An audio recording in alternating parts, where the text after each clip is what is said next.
তো ফ্রেন্ডস, তোমরা কিন্তু আগেই দেখেছিলে দাদা বৌদির বিরিয়ানির দোকানের লম্বা লাইন। তো সেই লাইনে কিন্তু আমরা দাঁড়িয়ে পড়েছিলাম, কারণ আজ আমরা ডিসাইড করেছিলাম যেভাবেই হোক দাদা বৌদির বিরিয়ানি কিন্তু টেস্ট করতেই হবে।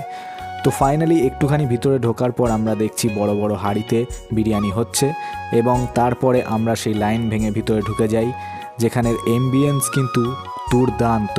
তো বসে পড়ি এবং নিজেদের মেনু কার্ড দেখে অর্ডার করতে থাকি কি খাওয়া হবে। তো আমরা অর্ডার করে দিই ফিশ ফ্রাই এবং সঙ্গে একটা স্পেশাল মটন বিরিয়ানি এবং চিকেন বিরিয়ানি।